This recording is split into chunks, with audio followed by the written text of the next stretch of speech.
இப்படி செதிலா இருந்த என் தாடியை 10 நிமிஷத்துல சூப்பரா மாத்தின ஒரு தாடி கேர் ரொட்டீன் தான் ஷேர் பண்ணலான்னு இருக்கேன். எத்தனை பேர் தாடி வளர்க்குறீங்கன்னு தெரியல. அப்படி வளர்க்குறீங்கன்னா ஃபுல்லா பாருங்க. இப்போ ஹெட்டை பொறுத்த வரைக்கும் பில்டப் ஆகிற டேண்ட்ரஃபா இருக்கட்டும், பேச்சா இருக்கட்டும், இல்ல ஃபிளேக்ஸா இருக்கட்டும், அது வராம கண்ட்ரோல் பண்றதுக்கு மேல எனக்கு ஓரளவுக்கு ஒரு நல்ல சொல்யூஷன் இருக்கு. பட் இப்போ நான் தாடியும் அதிகமா வளர்க்கலான்ற கோல்ல இருக்கதால கீழேயும் இந்த மாதிரி பில்டப் வந்து நிறைய ஆக ஆரம்பிக்குது. சரி, நான் என்ன நினைச்சேன்னா சாலிசிலிக் ஆசிட் உடைய ஒரு ஆன்டி டேண்ட்ரஃப் ஷாம்பு யூஸ் பண்ணா மேல நல்லா ஒர்க் ஆகுது, அதே தாடிக்கும் போட்டா கீழேயும் நல்லா ஒர்க் ஆகுமான்னு ஒரு டவுட்லயே இருந்தேன். அதுக்கப்புறம் இன்டர்நெட்ல போயிட்டு இதை பத்தி கொஞ்சம் R&D பண்ணி பார்த்தேன். மண்டைக்கு போற ஷாம்புவை தாடிக்கு போடலாமான்ட்டுன்னு. போடலான்ற மாதிரி தான் நிறைய பேர் சொல்றாங்க. இருந்தாலும் எனக்கு தெரிஞ்ச டாக்டர் கிட்டயும் ஒரு வார்த்தை கேட்டுக்கிட்டேன். போடுங்க, ஆனா ஒரு 5 நிமிஷம் வச்சு எடுத்துருங்கன்னு சொன்னாங்க. அதை தான் இன்னைக்கு ட்ரை பண்ணி பார்க்கலாம்னு ஒரு ஐடியா. இந்த ஷாம்புவை ஆஸ் யூஷுவல் தண்ணியில டைல்யூட் பண்ணிட்டு, எஸ்பெஷலி அது நல்ல தண்ணியா இருந்துச்சுன்னா இன்னும் பெட்டர், அது அப்படியே தாடியில அப்ளை பண்ணிட்டு பில்டப்பா இருக்கிறதெல்லாம் வெளியில வரட்டும்னு சொல்லிட்டு கொஞ்ச நேரம் பியர்ட் பிரஷிங் போட்டு ஒரு வாஷ் எடுத்து பார்த்தா சூப்பரான சேஞ்சஸ்ங்க.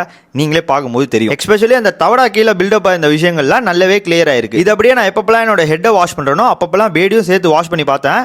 இப்போ கரண்ட்லி இன்னைக்கு குளிக்கிறதுக்கு முன்னாடி எடுத்த வீடியோவில் பார்த்தீங்கன்னா அந்த ஃபிளேக்ஸாக இருக்கட்டும், இல்லை அந்த பேட்சாக இருக்கட்டும், நல்லாவே கண்ட்ரோல் ஆயிருக்குது. பார்க்கும்போதே எனக்கு எங்கேயுமே தெரியல ஆல்மோஸ்ட். ஓகே, நம்ம ஸ்கின்னுக்கு இந்த ஷாம்பு ஒத்துக்குது, இது அப்படியே கண்டினியூ பண்ணிக்கலாம். மேபி இந்த ஷாம்பு லிங்க் கிடைச்சா நல்லா இருக்கும்னா ஆஸ் யூஷுவல் ஷாம்புன்னு கமெண்ட் பண்ணி ஆட்டோமேட்டிக்காக உங்க டிஎம் வாங்கிக்கோங்க.